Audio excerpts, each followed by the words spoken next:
being a genuine human being with a genuine interest in the other side, in the other party, to know who they are and what they do and what they stand for. It's not a matter of quantity, but rather of quality. It's a matter of really caring about the people that really care about you. When you're an entrepreneur, you have to really niche down the people that you want to serve. Don't try to go after everybody. Don't try to throw your net to everybody. No. The more precise and specific with your messaging are, the more you're going to attract the people that you really want to serve. And the faster you will be able to make the mistakes that you need to really thrive with your clients and with your customers. Go through that process of making mistakes as fast as possible. That expression of failing forward, I love it. Because, my number one mantra, business mantra, and actually it's been even published in books, is take imperfect action now. The successful people that I'm seeing on LinkedIn, number one, they consider the other person individually as an opportunity to develop a personal relationship. Number two, the LinkedIn profile is not a place where you actually publicize your professional career, but rather a landing page. Number three, I see people starting to understand how to capitalize on their previous experiences with the new experience, with the new venture, the new entrepreneurial journey that they started.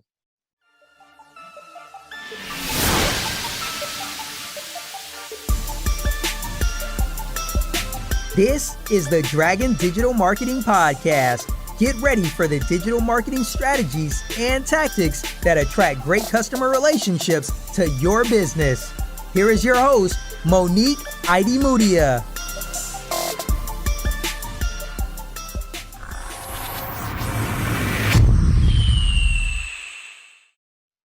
Hi, and welcome everybody to a new episode of the Dragon Digital Marketing Podcast.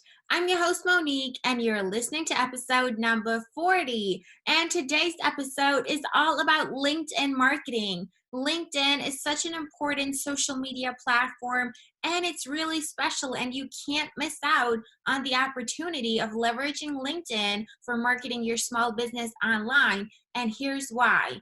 LinkedIn is not just for B2B, and LinkedIn is a social media platform where people actually expect to receive news and updates from their favorite brands and their favorite businesses because it's a more professional social network, and it's actually been designed with that in mind.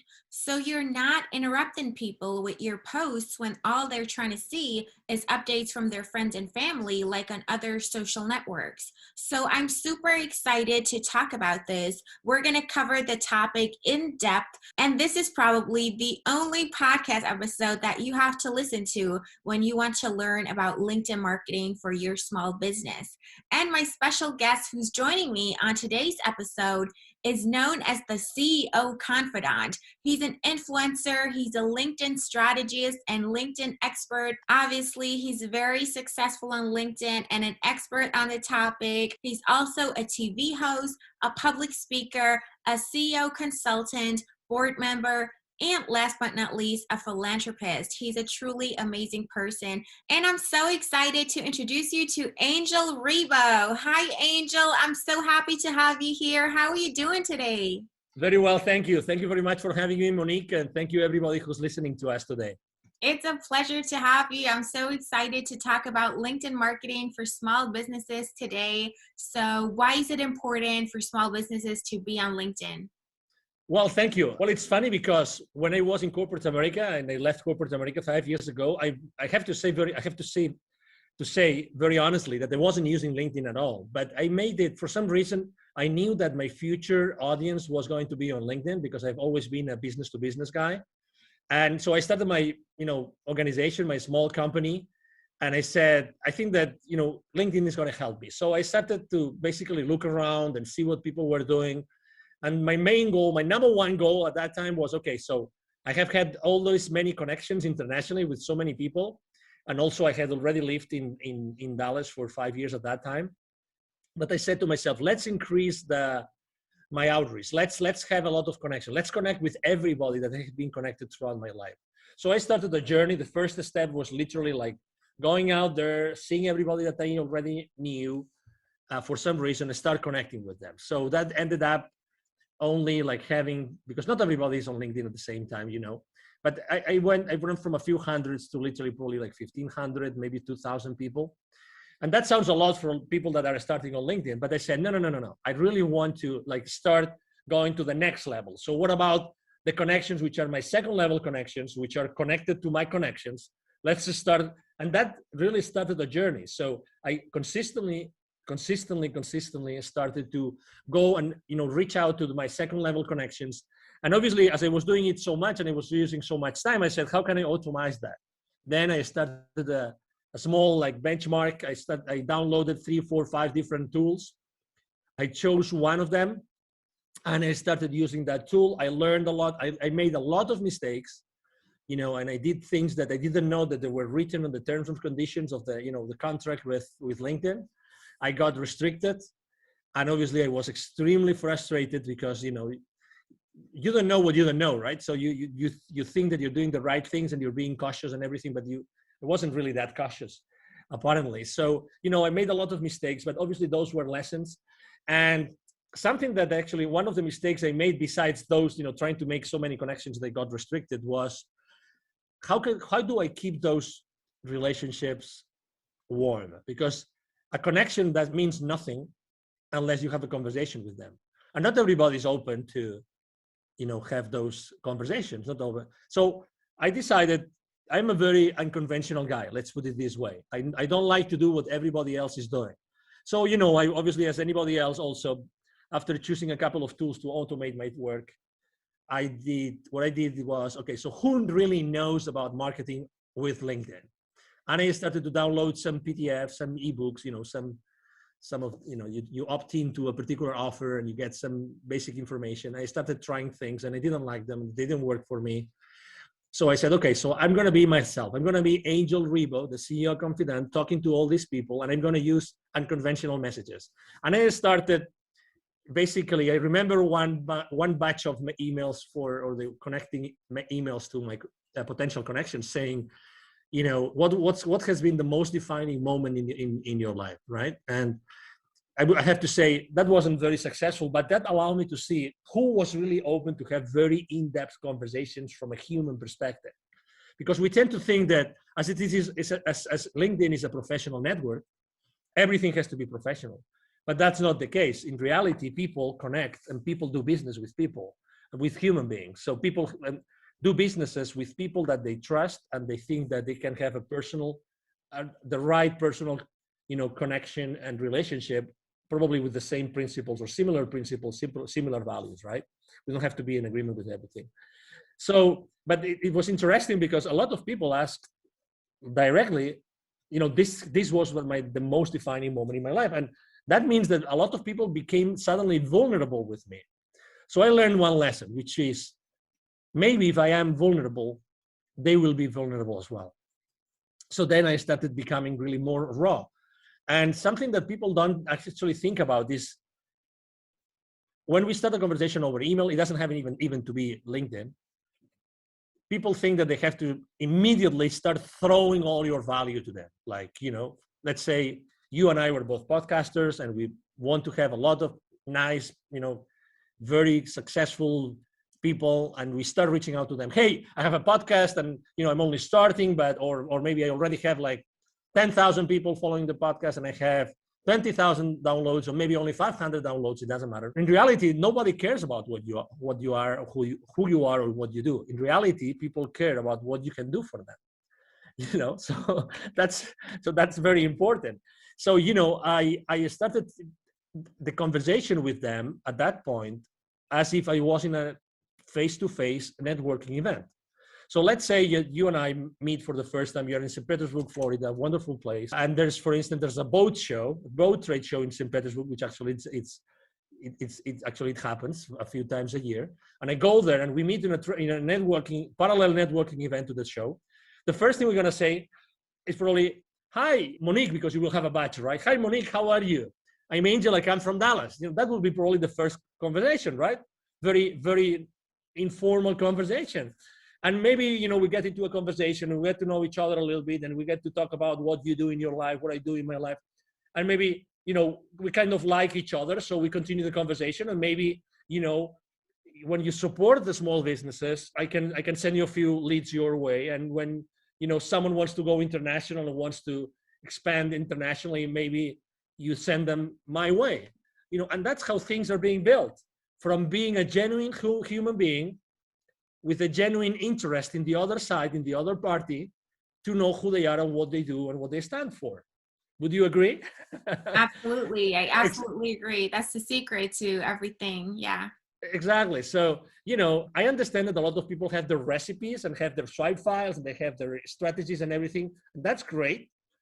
But, I think that until the moment in which you realize that being yourself fully is that you start thriving, that's the most important epiphany that I would probably recommend every single entrepreneur out there, every single business owner, that they try to shorten this path. Don't be in doubt. I'm sure that maybe in the beginning you don't really know if that's the right service to offer, the right product to sell. I don't know if that's the right way to say it. It doesn't matter. There is an exact correlation between the amount of energy that you're going to put on everything that you do and your results. And it doesn't have to be necessarily like politically correct or marketingly correct or salesy correct.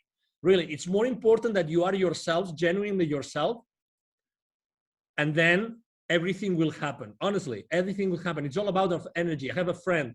He's very good. He's one of the few people I know that really understand sales. His name is Jim Padilla, Padilla, and he always talks about this, about being you, genuinely you, when you are, positioning yourself, your products and your services to anybody else.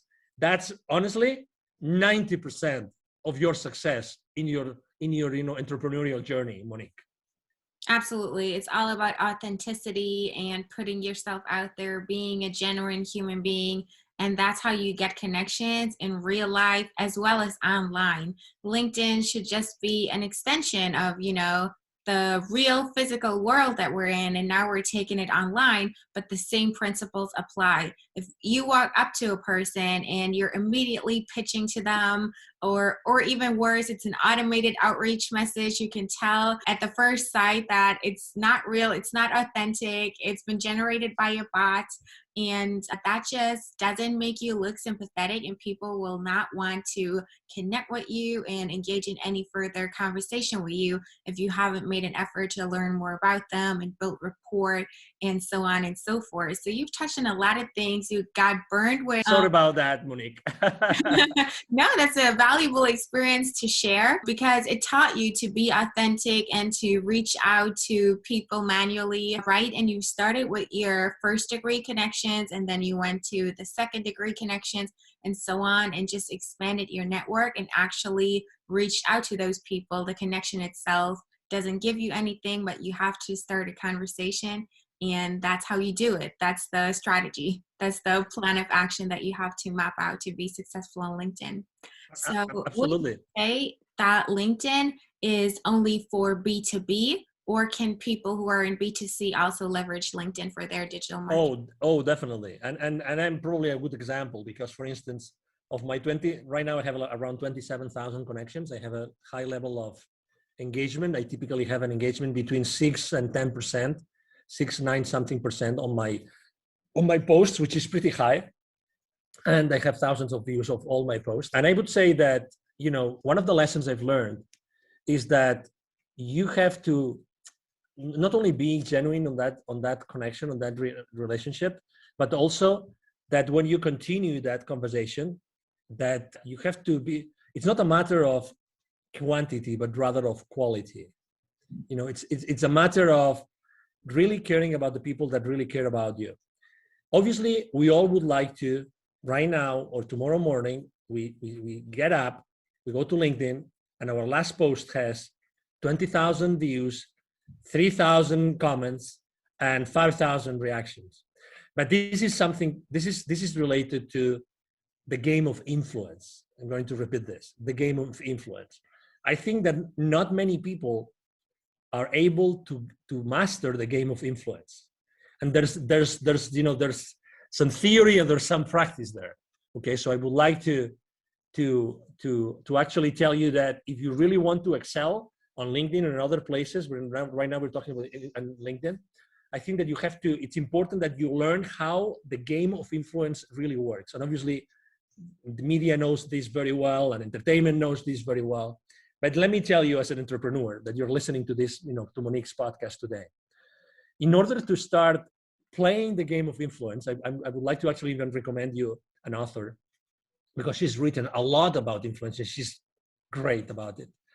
The number one rule, and the first rule, not the number one, but the first rule when you want to start playing and gaining more influence for yourself, for your content, for your brand, for your company, is that in order to gain influence, you have to give influence as a first step.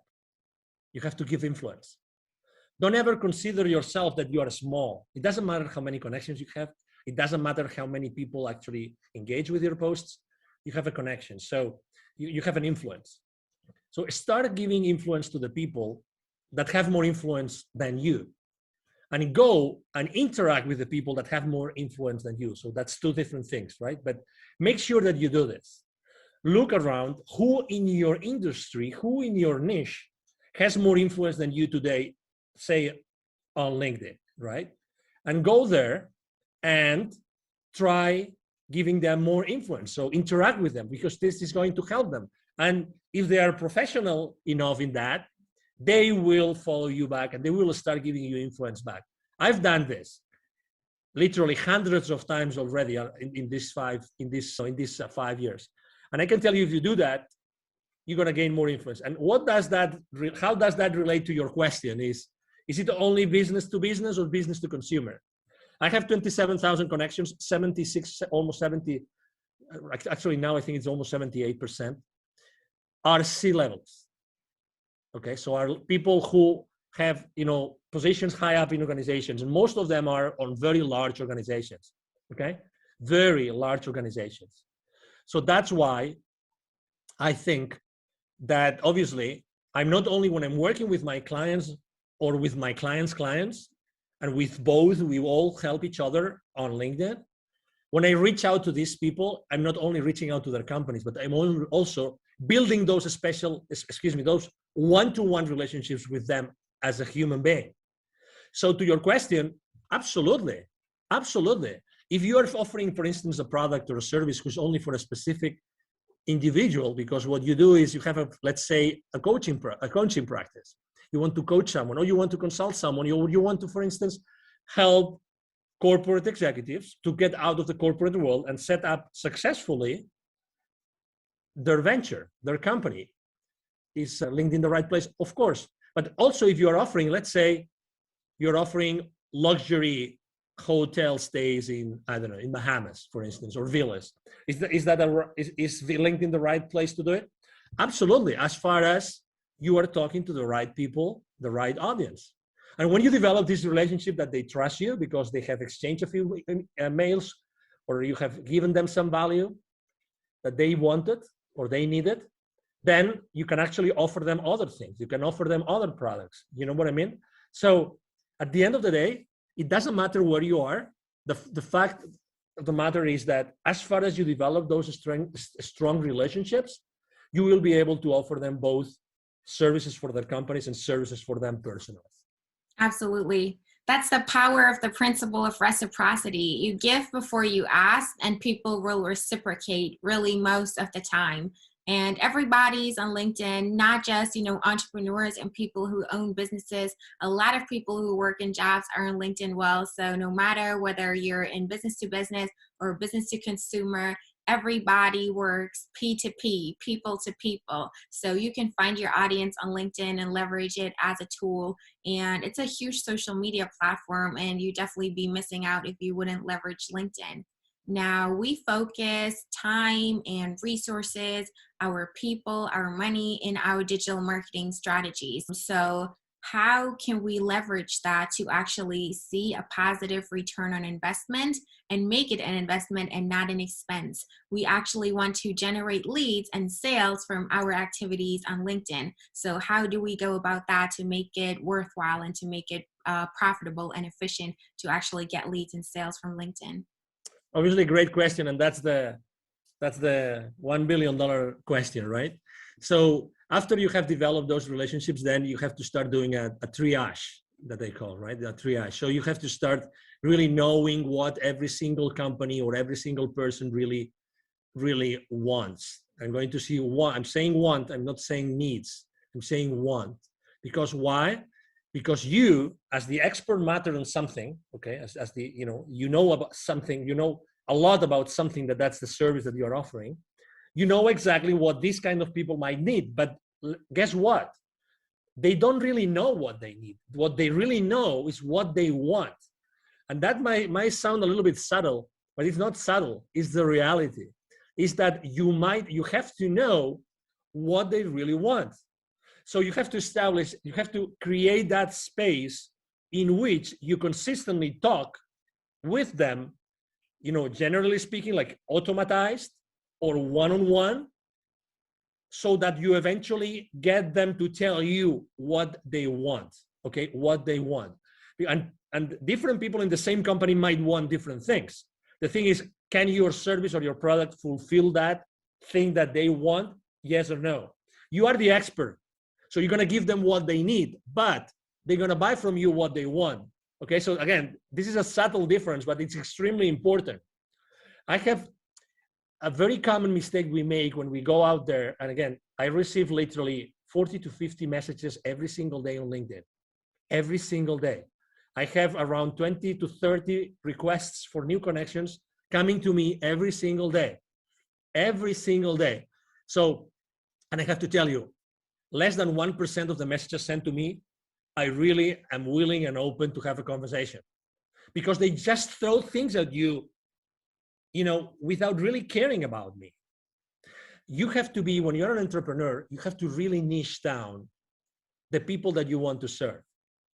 When we are entrepreneurs and when we start our journey, we are extremely fearful about many different things, about money, about the future, about the uncertainty, you name it, about family, about mortgages, about our bills, you name it. I mean, you are an entrepreneur, Monique. I'm sure that you resonate with what I'm saying. But guess what? The more precise and specific that you are with your message, the more you are going to connect to your audience. And it doesn't matter how big your audience is. It doesn't matter how, in theory, your audience, how big in theory is that going to be. In reality, you only probably need what? 2, 3, 4, 5 clients to start having your business, ramp up. So, and when you start doing that, guess what? You start making mistakes. Oh no, Angel, no. I don't want to make mistakes with my first customers. Well, guess what? You are going to make mistakes with your first customers, because that's it has to be like this. And then you will adapt, and you will apologize, and you will learn, and you will offer more and more and more value to those customers until you have had so many customers and you have made and learned so many lessons that you will do a much better job and you will make much more money. But again, don't try to go after everybody. Don't try to throw your net to everybody. No. The more precise and specific with your messaging are, the more you're going to attract the people that you really want to serve. And the faster you will be able to make the mistakes that you need to really thrive with your clients and with your customers. And that's fearful. And I understand that, because I've been there, and very often I am there. For instance, last year, 2020, that was a year of pivoting, right? Everybody was reinventing themselves. How am I going to adapt to the new market, blah, blah, blah. I was helping here. I actually was able to give even 2 webinars to the local community of entrepreneurs through an accelerator here, business accelerator. And I was telling them the same thing. Hey, if you're going to change, make sure what you're going to offer is going to be extremely specific, so you will be able to, go through that process of making mistakes as fast as possible. That expression of failing forward, I love it, because, my number one mantra, business mantra, and actually it's been even published in books, is take imperfect action now. Take imperfect action now. That's my favorite mantra.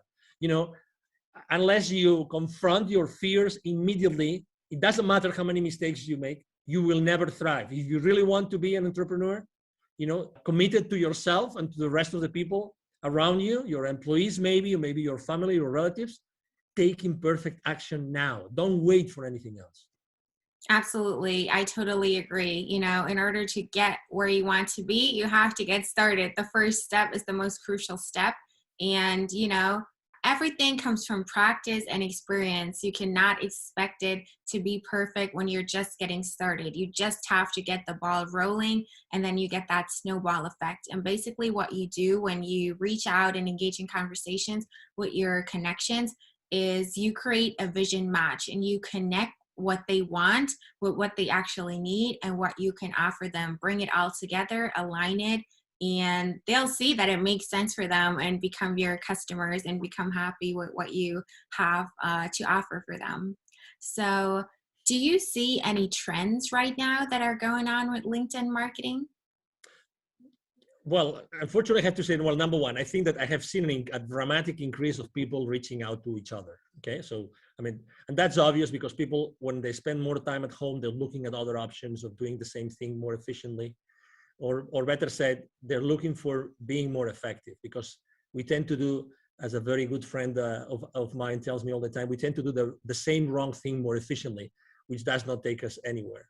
So what I'm saying is, number one, a lot of people, many more people reaching out. But as I said before, guess what? These people are not personal. They are not personal. So I keep on seeing a lot of people making the same mistakes and doing the wrong thing more and more and more efficiently. Why more efficiently? Because the messages are longer. So instead of being one page of verbiage that you really don't care about, now it's 3, 4, 5 pages. Literally, I mean, I really don't understand how this is possible. But anyway, so the successful people that I'm seeing on LinkedIn, number one, they consider the other person individually as an opportunity to develop a personal relationship. As it sounds, okay? As it sounds maybe too raw, but this is it. Number two, the LinkedIn profile is not a place where you actually publicize your professional career, but rather a landing page. And there's many people saying that out there, and I couldn't agree more. A landing page, okay? A landing page. So that means that what you show there is actually you are showcasing your products and services. So again, think in terms, when you're designing your page, your profile, think in terms of this that I just said, okay? I mean, I do this not only for my profile, I do this for my clients, because again, you don't want to show your clients, you know, how many years you work for X, Y, or Z. You can always do that afterwards. You really want to show them what you are about. You want to show them real testimonials of people that you helped before. Now, number three, I see people, obviously, there's a lot of people going out of the corporate world. I see them starting to understand how to capitalize on their previous experiences with the new experience, with the new venture, the new entrepreneurial journey that they started. And I would like to tell the already existing entrepreneurs who are already on LinkedIn, even if they're already active, to go back and rethink this, okay? So you still have an opportunity to go, because you obviously started somewhere, right? You for sure have an experience of some sort on some company, medium size, small size, large size, it doesn't matter. Go back to that experience and think about how can you change your presence on your profile so that becomes a beacon, so that everybody sees this amazing testimonial, this amazing experience that talks to the audience that you want to serve. And that's another thing that I see very, very, very clearly. So the people are starting to understand that the profile is much more. And probably the last trend that I would say that I'm seeing more and more often is that people are obviously reaching out to experts on the matter. Let's say they're not taking risks. So they want to go to someone that has already been successful with LinkedIn, that has already been able to make the mistakes so that they avoid making the mistakes. If someone gets restricted on their profile right now, very honestly, and there's thousands of them every single day, is because you want. Because I already warned you. I made the mistakes. So why would you make the mistakes if I'm telling you what mistakes not to make? You know what I'm trying to say? One of the main mistakes I made, I don't know about you, Monique, when I started my journey, I didn't ask for help. And that was a big mistake, because the most precious resource that we have in our lives is exactly that, time. It's time. I wish I had invested more in other people helping me when I started my journey, because they would position my business into a place in which I would probably have saved 6 months, 12 months of time. And time is the most scarce resource. The only scarce resource actually we have is time. And I would encourage everybody of you listening to us today to please consider investing in people that have already been there, that have already taken that journey, so you are able to learn all those lessons and really don't waste so many months or even years in your life trying to do the same wrong thing more efficiently, but rather being more effective. We need to be more effective, Monique. Yes, I absolutely agree. All of those people who are reaching out with those annoying, unpersonalized, automated messages, they're not really your competition. Everybody ignores them. Everybody's just annoyed by it. They're not taken seriously. And, nobody is willing to give them a chance and do business with them because they've messed up the first impression. That's number one. Then I love your analogy to your profile not being, a CV, but it's your landing page. So you can really showcase yourself there and use that as a tool. And what do you think about creating content as well, posting on LinkedIn and really leveraging all of the features that the platform has to offer? Exactly. Well, obviously you're preaching to the choir here, and you know that, as I said before, I post every single day. About content creation, obviously I'm a big believer, and I think that, I learned many lessons in there, and I would love to share them with your audience, obviously. Number one, you have to be persistent, okay? So I have to say that I wasn't persistent before, and I wasn't creating before I wasn't persistent, and I was just sharing someone else's content. You can do that, and it's not bad, and you are helping someone else. And it's okay, but it was until I started, and I have been right now probably posting every single day for the last literally 10 months, probably right now, every single day. And I'm posting, I would say, three types of, or two types of content, just to simplify, to make things easy for people. Number one, I post about my business and about my clients' businesses. Okay, actually, I myself, I use my profile, I use my influence, so I actually help my clients with my exposure. So I expose their content, their videos, their interviews with my audience. I mean, that's what influencers do, right? We use our influence to favor the business of someone else, and that's something I do. So then I have a first type of content, which is my own content and my clients' content, and that is typically 3 times a week, 3 days a week. Okay, and then. So I post typically once a day. And then the rest of the days, it's really related to something personal that happened to me, or something personal that I see happening to others very much, and I think that interests them, or something which is related to a specific date. So it's Nelson Mandela Day, or it's St. Valentine's Day, and then I post something about it. And I have to say, I mean, I love writing copy, and I have actually a great copywriter in my team, and we really, I mean, we really love to do it. We really love to do that. And if I had to give you a reason why I post so many days personal stuff, it's because people like to know really who you are. People like to know what you think.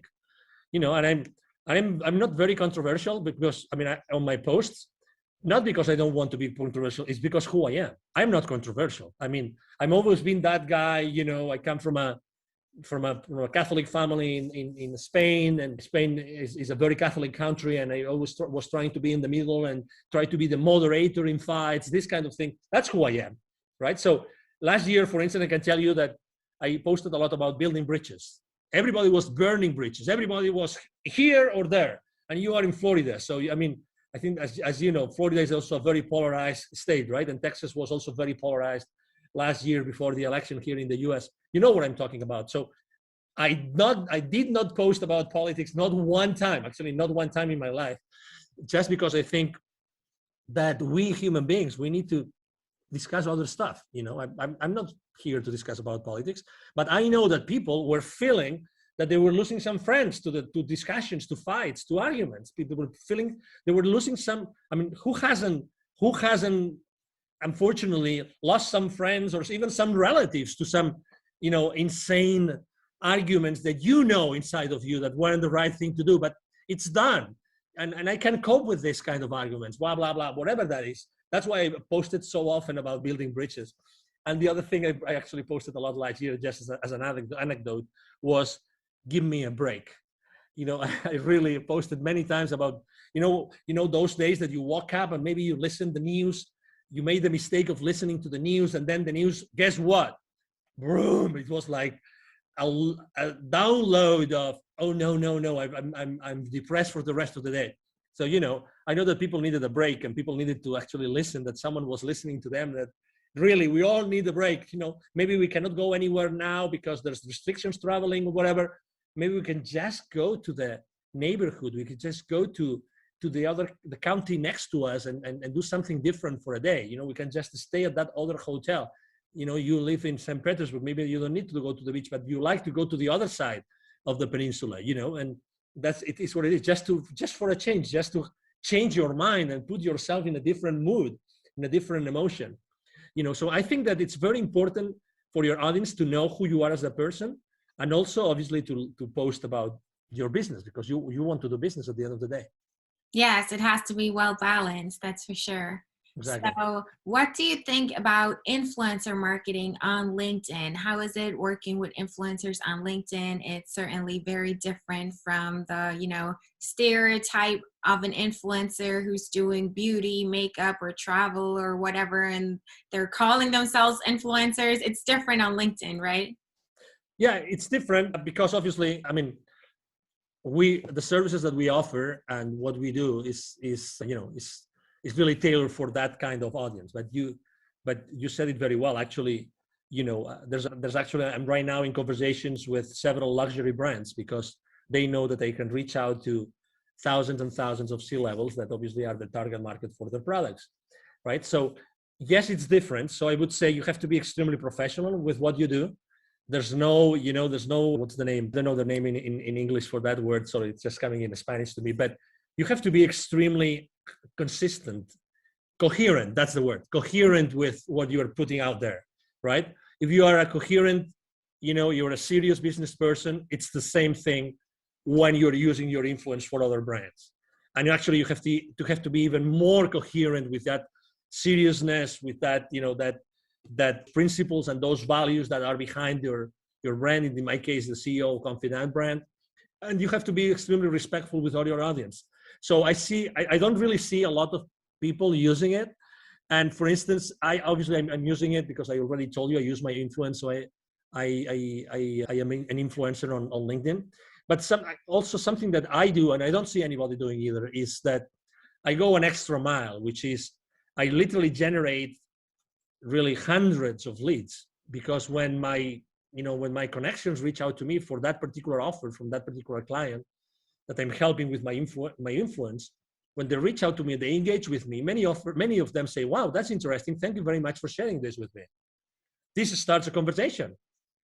This is starting a conversation. So eventually that becomes a deal for my company. So I think that my way of seeing influencer marketing on LinkedIn is not only marketing itself, but also sales.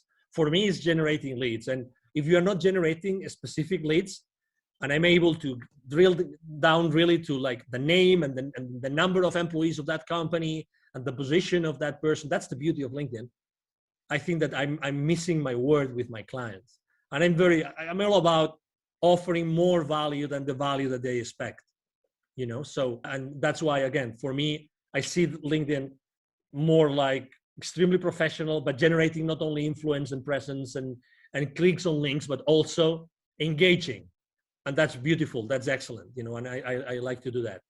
Yes, absolutely. I agree. Influencers on LinkedIn are just people who literally have influence. It's about the know, like, and trust factor. It's about having an image that you keep up consistently. You don't deviate from it. Talk about controversial things like family, beliefs, religion, race, politics, things like that. Those can get you into trouble, and it's kind of tricky to navigate through that. You want to stay consistent to the values that you have and practice what you preach.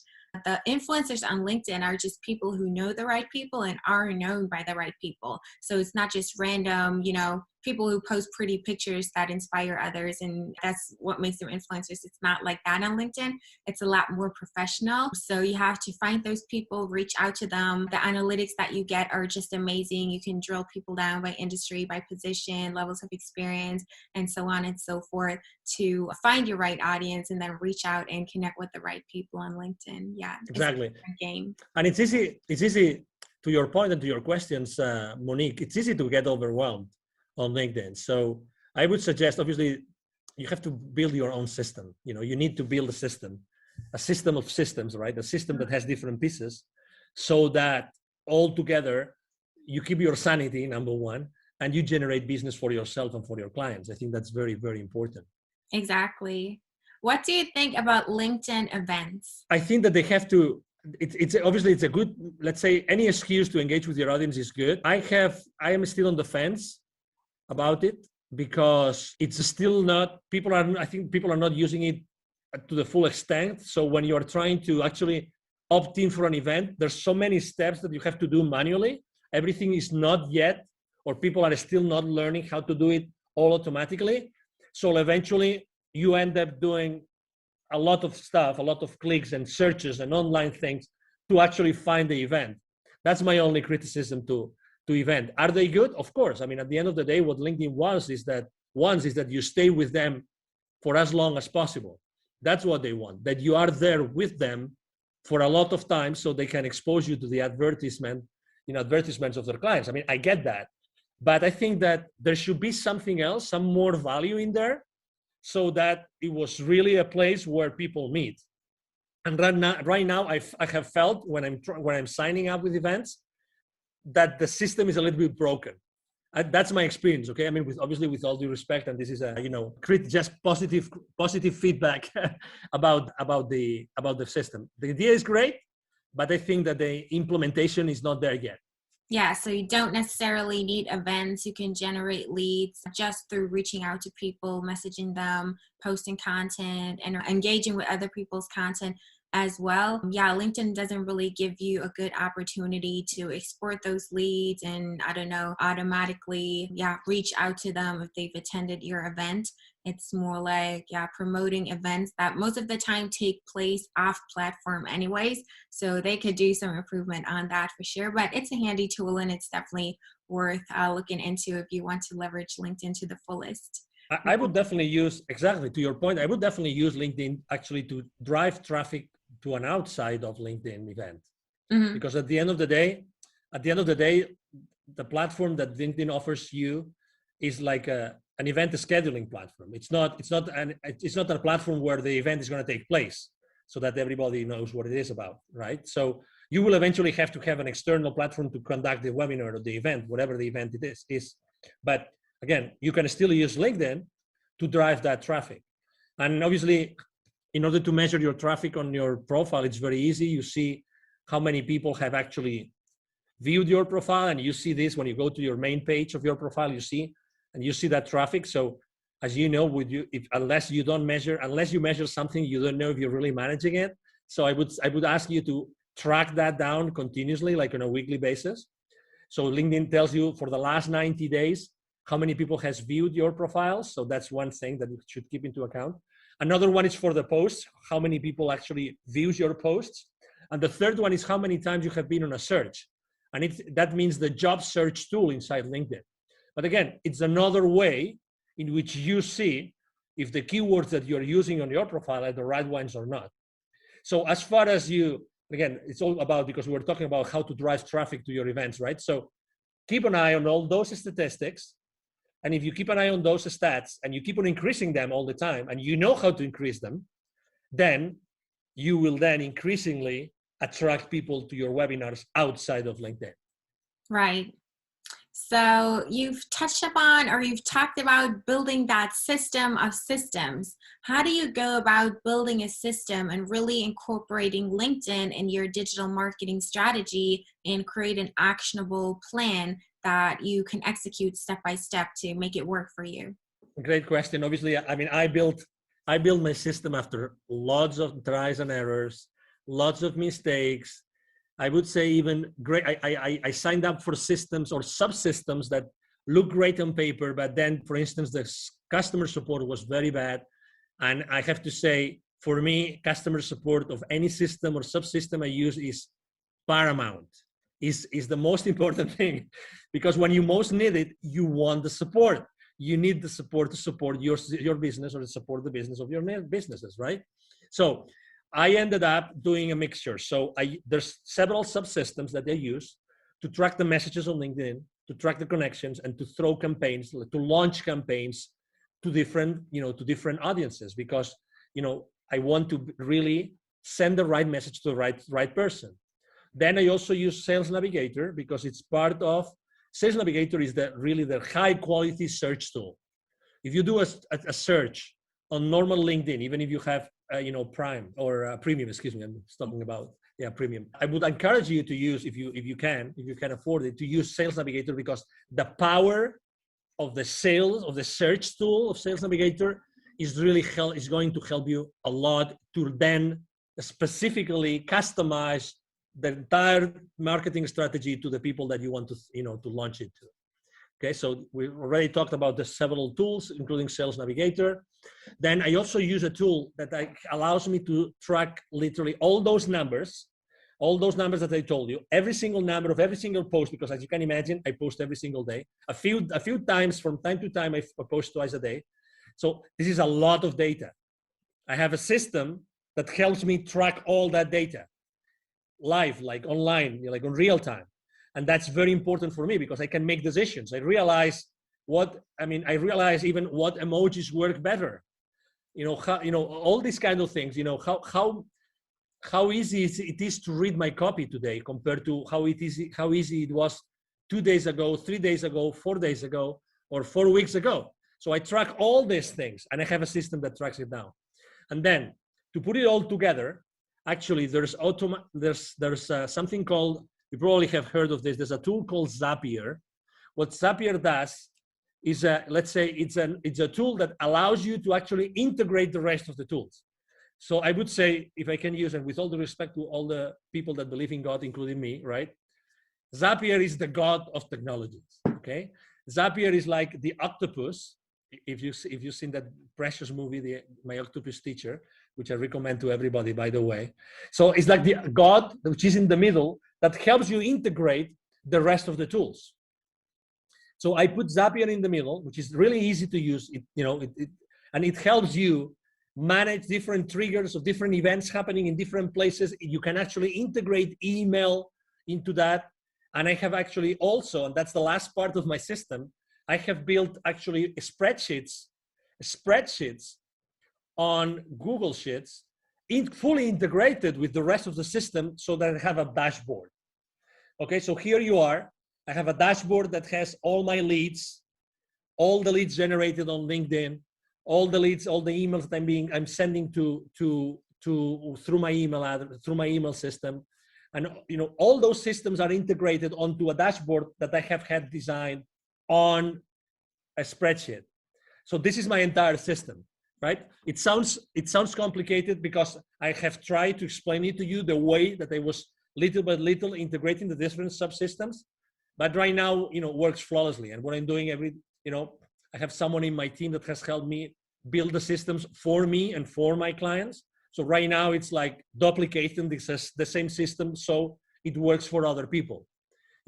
That's the beauty of it. Again, it was what I was saying before. I mean, it would take for you many months just to do a benchmark of the different technologies and subsystems.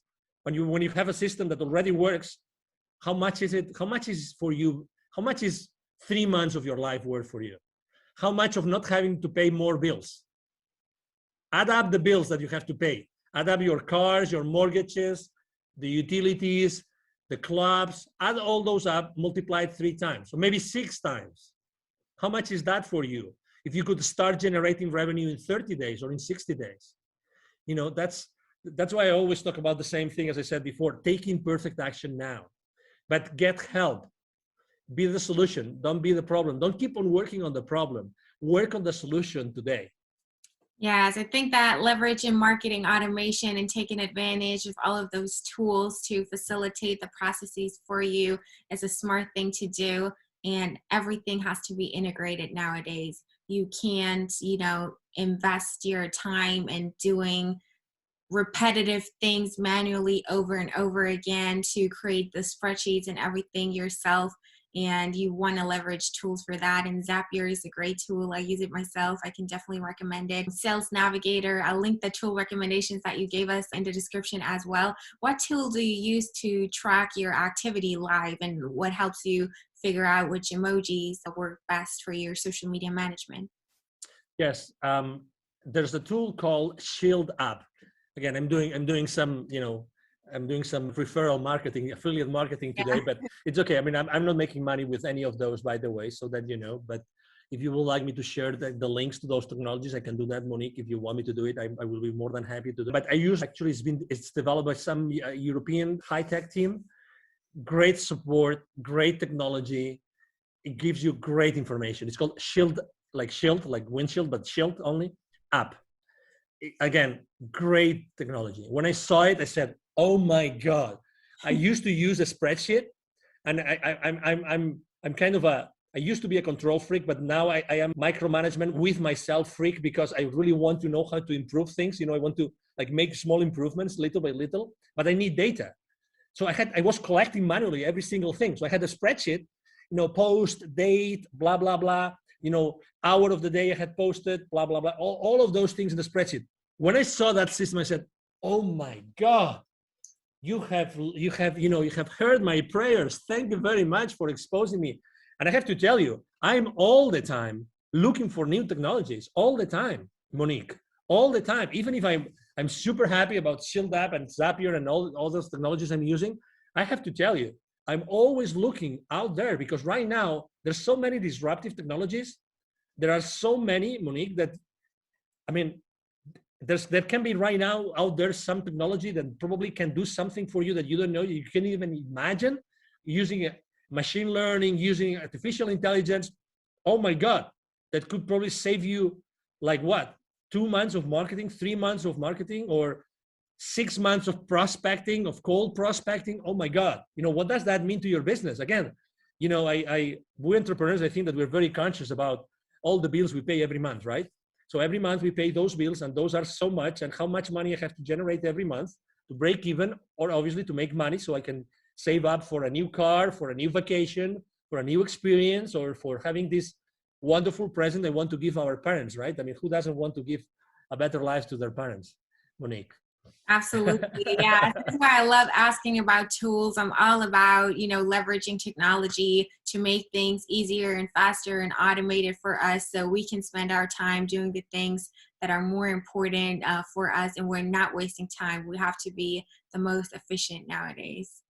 Absolutely. Thank you. Thank you very much. I have to say that I really love it when the rubber hits the road, because it's really there. I mean, right now, everybody listening to us, they can go out there, look for it, buy it, try it, test it, and see, oh my God, yes. Yes. And that's what we want. I mean, we really want, you are a public figure, I'm a public figure. We are here to really help people. We really want to make these shows, these conversations useful for people. We really want to do it. Yes. That's why we do it.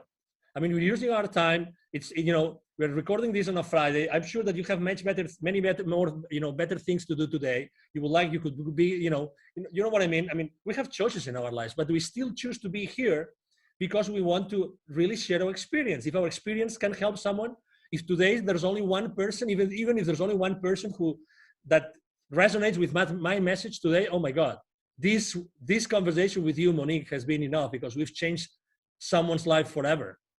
And that's the beauty of having these conversations publicly.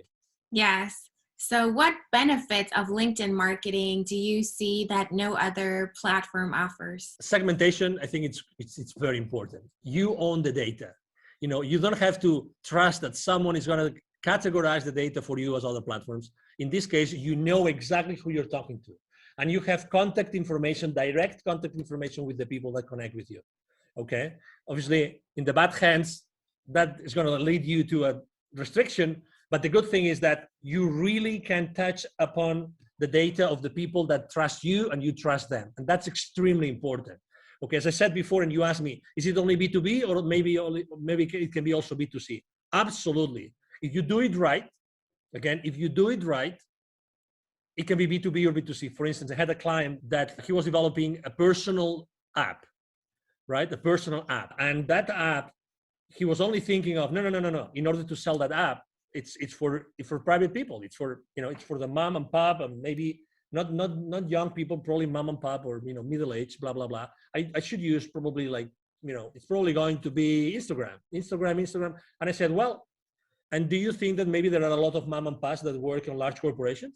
And do you think that maybe that could interest a corporation? So again, it's the flexibility, it's the granularity, that's the word.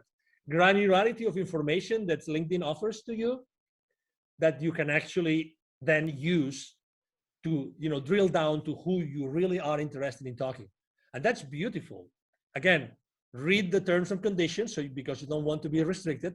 But this wealth of information, again, to be honest, I consider LinkedIn to be a search tool. It's nothing but a search tool, to be honest. It's a search tool, but a very powerful search tool that allows you to do a lot of things. But it's a search tool.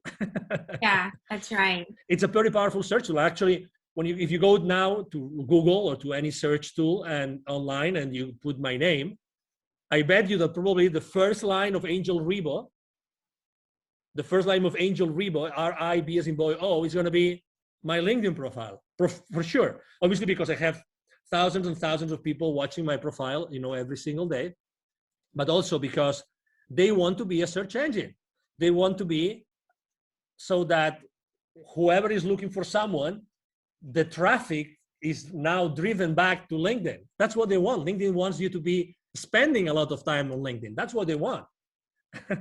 Yeah, so it's self-reinforcing, and your goals and the goals of the platform are aligned, and they keep pushing you more and more because you do what the algorithm wants to see. You don't, try to drive people away from LinkedIn and, always link to other websites and try to get them to leave LinkedIn or whatever. No, you're using the features that LinkedIn offers you to engage with people and pursue your marketing goals, and you're doing it all on the platform. You're using their events feature, their messaging feature, you're sharing content directly on there, you're endorsing people, receiving recommendations, giving recommendations, and collect everything on LinkedIn and use that as your marketing tool, use your profile as your landing page, and that helps LinkedIn out. And if you help them out, they want to help you out too, so they're not going to punish you. They're going to give you an amazing organic reach and all of that, and it's just a win-win. That's right.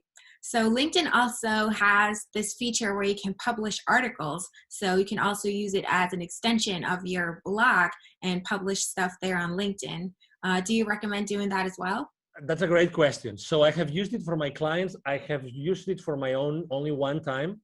And the reason why I have done it so little for me and also so little for my clients is because I think that written content, even if it has pictures and it has, photos and it has charts and it has bullet points, how many people do they really have the time to read the entire article? That's number one. Number two, how many times, if you reduce the size of the device screen, right?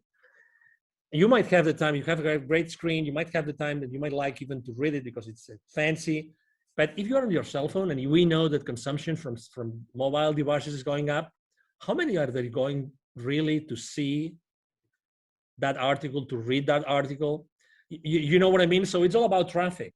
So as much as I could be, I have a group of content, developers, creators. So I could have articles every week, and I'm not doing it because of that, because I'm not sure that I'm going to be adding the value that my clients are going to have the time to read. That's why. So you want to repurpose that content, and you have a way to drive a lot of traffic to that article from outside LinkedIn. Maybe that would make sense because, again, LinkedIn is their place for corporate and professionals and B2B and B2C, blah. That I understand, but to be honest, internally, not sure. Yeah, so it's better to post directly in the feed, post images and text there. You can post PDFs. It makes your content more easily consumable at a glance while people are scrolling through their feed, and they don't have to take the time even to actually read an article. That would actually be the smarter thing to do that you also recommend. That's good to know. Absolutely. I mean, people may have different opinions, but I'd rather probably write an article at, I don't know, at Thrive Global, Ariana Huffington's online publication than doing it on LinkedIn.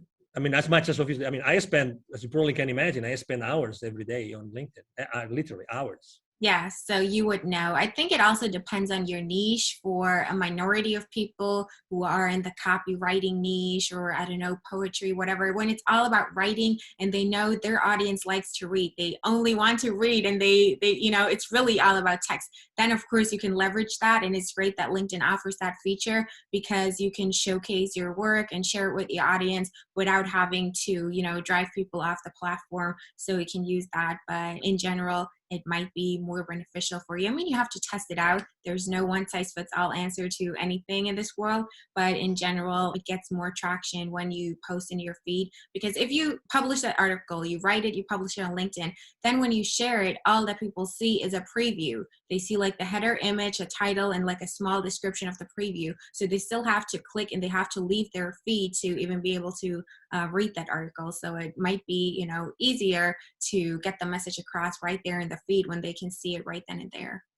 Yeah. Exactly. And you cannot manage what you don't measure. So look at the numbers. I mean, you have your own audience. Look at the numbers. Look if you're grabbing the attention of the LinkedIn editors. That's another option, obviously. See how much attraction you get with your articles. Yeah. As I said before, I'm not a very conventional guy. So I like to try everything that I'm being told. You cannot do that. Okay, let's try what happens. Again, within a framework of, principles and consistency with my brand and everything. Yes, that's important though. Test. Oh, totally. Yeah, really. Don't be afraid. Again, at the end of the day, if you are, I always tell the same story. If you are afraid of trying something on LinkedIn or any other social media platform, if you are afraid, ask yourself the following question. Are the potential viewers of that post that might not like it, are they going to pay for your bills this month? Are they going to pay for your bills this month? You tell me. So why do you care about people that don't like what you're writing? I remember one day, the first video I've ever done myself online, it was on Facebook. Okay, that was 5 years ago, a few months after I left corporate America. And I was in panic. I mean, I right now I can do any interview, but I was in panic. I was so in panic that actually, as soon as I clicked like stop broadcasting live on Facebook, I started crying because the pressure, when the pressure is so high that the only thing you can do is like get all this pressure, that stress, anxiety away. I started crying. I don't mind saying it.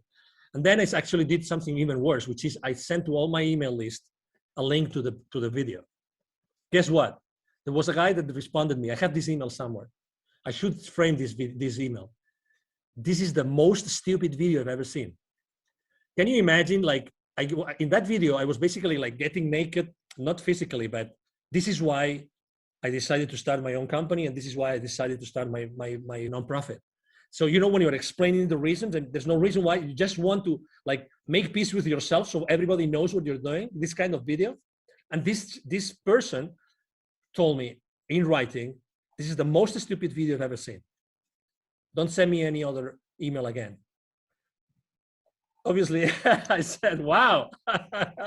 But I mean, probably some people would have said, I didn't respond to the email, but some people would have said, oh my God, it was probably pathetic. I was pathetic, and oh my God, maybe I shouldn't do this anymore. Or the other way around. I mean, I realized that video was my thing. And honestly, I mean, right now video, I love video and I use video as much as I can because it's much more direct, and people prefer to spend 2-minute video, and if it has subtitles, even better than doing many, many other things as far as, content consumption is. Yes, so, don't listen to the haters. They're just jealous. They're, trapped in the rat race themselves and unhappy with their life and their corporate job.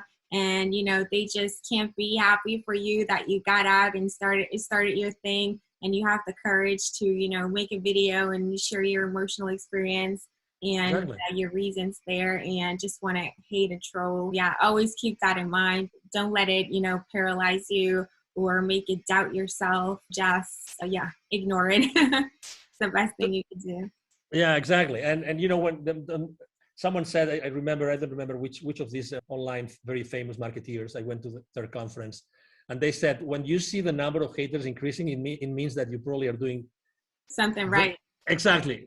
You're doing something right. So people, and some people might actually don't like to see that you're doing things differently, and they might take it personal or judgmentally. So, but that's okay. It's okay. You don't have to please everybody. You're here to help the people that want to be helped, and not everybody wants to be helped, and that's okay. That's why I said, niche down, be consistent with the same message with the same people. Yeah. Are there any LinkedIn marketing tips or best practices that you haven't shared yet and you definitely still want to share in this episode? Well, make sure that you use a lot of your keywords. You use a lot of keywords in your positions, your experience positions, and your about section. To be honest, the about section is not as important as people think it is, because it's always hiding. So people don't even go there and click. It's easier for people to see your experience than to see your about section. So don't pay too much attention to that. What else? Tag people on your posts. I think that works. If some people do not like to be tagged, they will tell you. I get messages every week of people saying, thank you for tagging me, because I needed to listen to that message. I needed to read your post today. So, again, don't ever think that, don't prevent yourself from doing something because you think that you might upset someone. Never, ever make a decision thinking on these terms. Honestly, never. And so I do tag people. Another very easy tip I can tell you is that it's been shown that the perfect number of hashtags on your posts is 3. I would recommend you to actually choose the right tag hashtags for what you're doing. And I like to use hashtags that have huge outreach. I like to use 3 hashtags that have huge outreach, because very often I get this notification that, hey, your post got trending on innovation or on technology or on any other, or on startups or any other of the hashtags I use. And obviously, who doesn't like that? Who doesn't like to be found like your post is trending on that particular hashtag? That's very nice, right? It is, definitely. Exactly. Don't be afraid of reaching another tip. Don't be afraid of reaching in theory, highly powerful people in corporate America, because they are as human beings as you are. And again, if they don't want to connect, they will not. So just have a genuine conversation from you, whoever you are. I'm XYZ, and I'm reaching out to you because of this, and that's it. Again, don't be afraid of making mistakes. There can be, I have really, really like very powerful people on my LinkedIn. I have multi-billion-dollar, CEOs, company CEOs on as my connections. And I treasure a lot those connections, and I don't bother them unless it's necessary, and obviously bother for me means sharing some value that I think that it might be useful for them after I have had a conversation, right? Absolutely. So exactly, spend a lot of time, see what other influencers do, see what, again, don't take anything for granted. Very often, people are offering me services on LinkedIn services, and I go to their profiles, and guess what? I look at their posts, I look at how many people engage with their posts, and guess what? Are they walking their talk? That's my question. It's like, that's my question. I remember when I was at some point in my life, I was literally teaching, dozens of salespeople. I was giving sales training. Today I do it, but more on a reduced size. At some point I had more than 150 people attending to my courses, and many of them were 40, 50 live. And I remember that I was always giving them a piece of advice which is related to religion. Okay, so this is the piece of advice. As you probably remember, one of the 12 apostles of Jesus Christ doubted that he resurrected. right? And that one, well, there were a few that doubted it, but there was one specific, which is the main goal of this, an anecdote I'm sharing with you. That was Saint Thomas. So for those of you that remember what the Bible says, or what the Gospels say about Saint Thomas, is that Saint Thomas didn't believe that that person was Jesus, resurrected Jesus, until he put his hand on the wound that he had under his chest.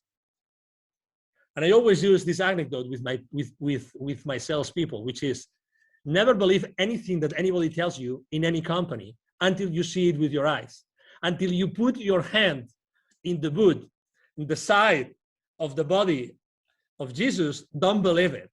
You know, obviously with all due respect, okay, I'm using this anecdote with all due respect to everybody. But unless you double check and you triple check, don't take anything. Don't take the word of anything. I mean, don't even take my word today. Honestly, make your own decision, and and go and research and do your research and see what's the exposure of a specific person. I mean, if someone is recommending you to write good copywriting for LinkedIn, for instance, which is actually that's another lesson for another day, Monique. We can talk about what is the copywriting the copy that sells on LinkedIn, right? So, and obviously we write every day, so we've kind of learned a few lessons. So if someone is offering you copywriting for LinkedIn, test them. Go to their post and see how many people actually watches their, views their posts. Honestly, and how much content do they have? How can they tell you that their content is good if they cannot tell you, they cannot show you that they have written, I don't know, we right now we probably have 200, 300 different posts of our own created, content. So don't take anything for granted, really. If you want to trust something, or if you want to try something or the services of someone, go there, look online, and make sure that what that person is saying or that company is saying is true. I would really recommend everybody to do this. Double check on everything. Make sure that things are true and people really walk their talk. Yes, verify their claims and look for some social proof before you just blindly trust anybody on the internet. That's right. Exactly. So, Angel, how can people reach out to you, find you, contact you if they want to learn more? Maybe they want to work with you. Absolutely. Thank you for the opportunity, obviously, again, Monique. So it's very easy to find me, obviously, on LinkedIn. My name is Angel, last name Ribo, R-I-B as in boy, O. My brand is the CEO Confidant. So if you go to even if you go to Google, you will find me easily, Angel Ribo. I have a team of people working with me. So we answer all the messages on LinkedIn, those 40, 50 daily messages on LinkedIn, they all get answered, all of them. And also my emails, I would like to actually offer my direct email address. And again, I respond, either myself or my team will respond the emails. My email address is angel@angelribo.com. angel@angelribo.com. That's my email address. And again, I would love to engage in a conversation with you. I mean, very honestly, I talk to a lot of people. I'm really the kind of person that whenever I can help, I help every single time. Anytime I'm being asked, I mean, just to give you an example, for COVID, this local business accelerator that serves so many small business owners and entrepreneurs and startups, they asked me if I wanted to be their mentor for some of their organization. I said, of course, anytime. So I'm this kind of guy. I like to help because I believe strongly in something that you said. And actually, I believe in that law, universal law of reciprocity. I mean, it is what it is. We cannot fake it. We can't change the laws of the universe. It's the law of reciprocity. The more you do, the more you receive. So I really strongly believe in that. And you can test me anytime. You can test my claim anytime, reaching out to me directly. And again, as I said before, thank you very much, Monique, and thank you very much to the audience listening to us today. You're welcome. It's been my pleasure to have you here. You shared so many valuable tips. It's amazing. Highly appreciate it. And I think it's a great interview. Thank you so much. Absolutely. Thank you very much, Monique. Thank you so much for watching and listening to this episode. This was a super valuable episode packed with actionable tips and tactics that you can start executing today. I'm sure this has helped you out a lot, and I have something for you that's going to help you out even more. I have a free gift for you, and it's a buyer persona template. A buyer persona template helps you to create detailed buyer personas, which are semi-fictional representations of your ideal customers for your business, so you can tailor your outreach on LinkedIn, you can tailor your copywriting to your ideal clients, you can tailor your messaging, all of your marketing campaigns, all of the content that you create and put out there to actually speak to the people who are in your target audience and resonate with them and stand out and cut through the noise and be unique and differentiate yourself from all of the other people that use automated outreach methods for their LinkedIn marketing, or just put generic stuff out there that not really speaks to a niche and thus is irrelevant. So if you are looking to really see results with your marketing and tailor your messages to your target market and your audience and the people that you want to reach, you need a buyer persona to make it specific, to make it personalized and custom and tailored to them, so you're actually seen and heard and you're getting the results that you deserve.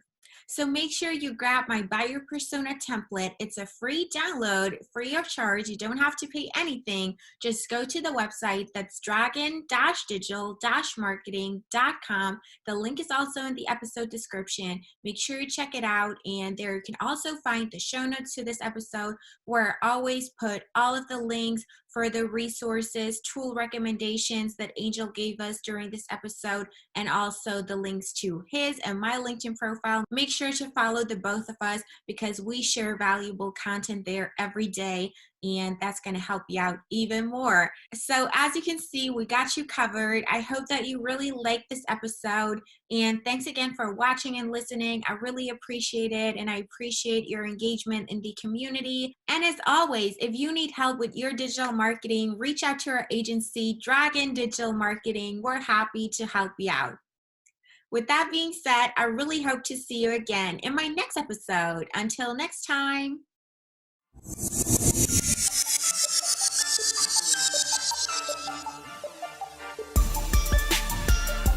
Thank you for joining us for this episode of the Dragon Digital Marketing Podcast. You can visit us at dragon-digital-marketing.com for more resources and for more episodes.